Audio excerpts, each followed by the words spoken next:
Welcome, everyone. I am absolutely thrilled you're joining me for this explainer today because we are unpacking a truly monumental and highly complex piece of history. We're going to look closely at how China's desperate, century-long struggle to modernize its economy and statehood ultimately culminated in one of history's deadliest man-made disasters. There is a whole lot to unpack here, and we're going to rely directly on the historical records and data to understand exactly how this all unfolded. Okay, let's dive right into this. 15 to 55 million.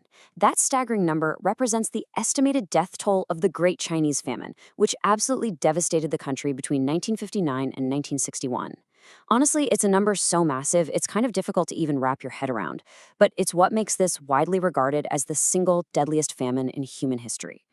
Which brings us to the core question we really need to answer today. How did a push for modernization trigger one of history's deadliest famines? Now, while historical estimates do vary, newer research and archival data heavily concentrate around 30 to 46 million excess deaths. But to really understand how modern government policy led to an immense catastrophe like this, we can't just start the clock in 1959. We have to rewind and look at the historical trauma that set the stage. Section 1. A Century of Turmoil, 1800 to 1949. To truly grasp the extreme urgency of the newly formed government, we're flashing back to what historians call the Long Road period of modern China. Understanding this era is absolutely essential for understanding the sheer desperation that drove the nation's leadership to make such radical choices later on. Starting right around 1839 with the Opium Wars, China endured a grueling century of imperialism and unequal treaties. Then you have the absolutely devastating Taiping Rebellion in 1850. After that, the total collapse of the two-millennial-old dynastic system with the 1911 revolution. And then the horrors of the Sino-Japanese War in 1937. By the time the People's Republic of China was founded in 1949, this nation had faced over a century of constant fragmentation, civil war, and external aggression. It literally left the country incredibly fragile. So the crucial point here is that China was desperately seeking a path toward national sovereignty and rapid modernization just to protect itself. This intense national desire to swiftly transition from a fragile agrarian society into an unassailable industrialized powerhouse, that became the primary engine behind the new central government's incredibly rushed, radical policies. Section 2. The Great Leap Forward, Rushing to Modernize. That intense drive to modernize takes us to 1958 and the launch of a massive nationwide campaign known as the Great Leap Forward.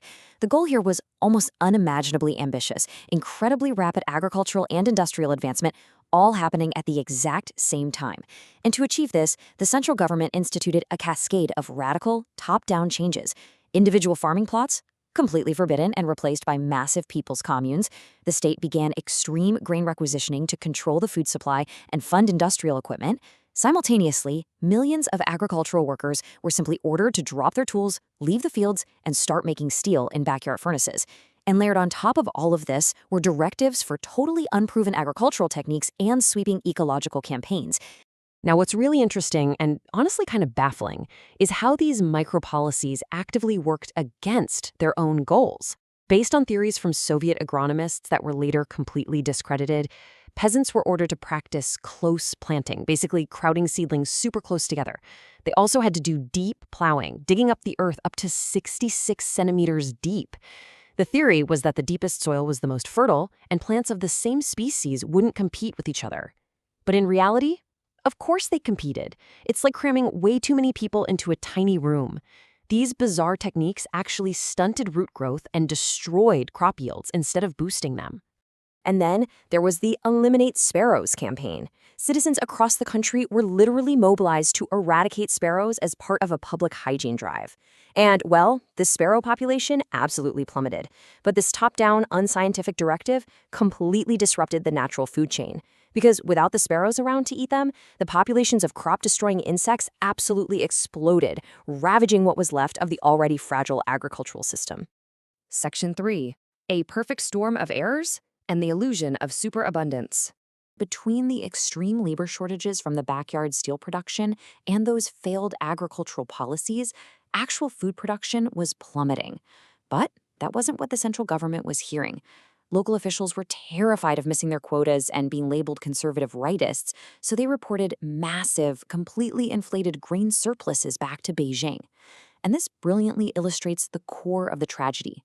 The central government believed, for example, that in 1960 they had 50 billion jin of grain, which is about 25 million tons, sitting right there in state granaries.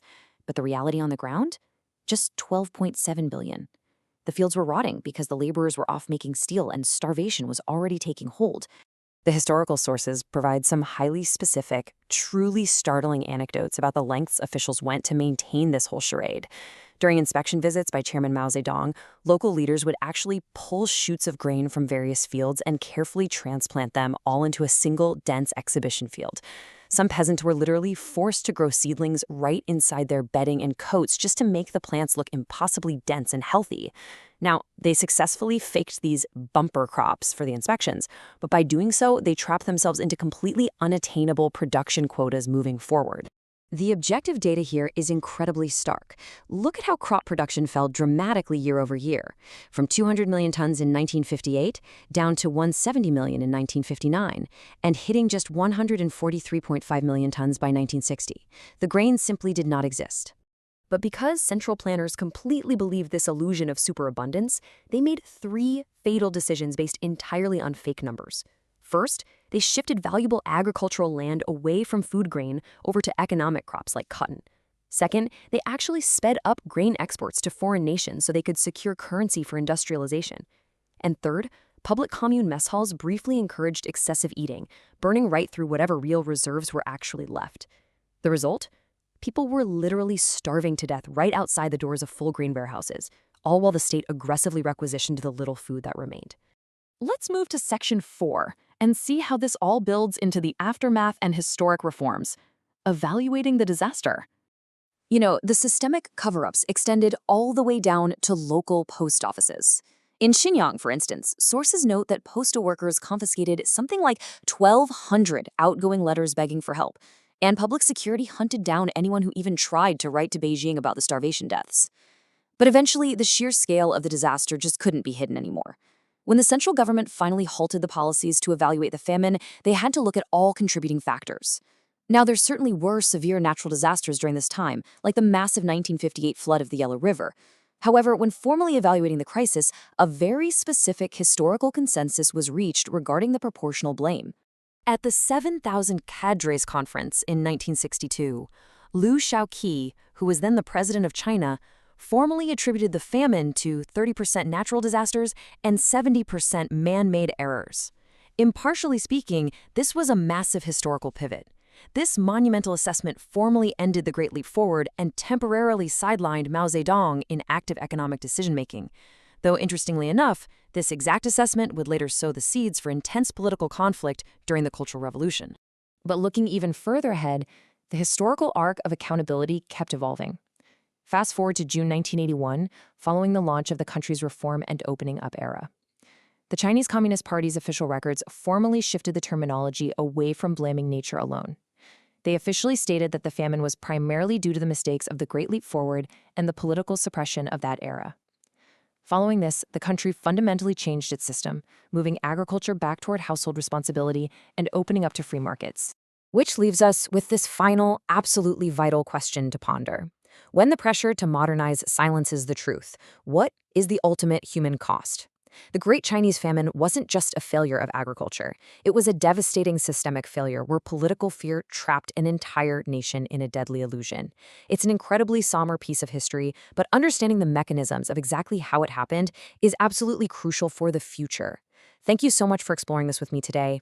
Keep asking those tough questions, keep studying the history, and I will see you in our next explainer.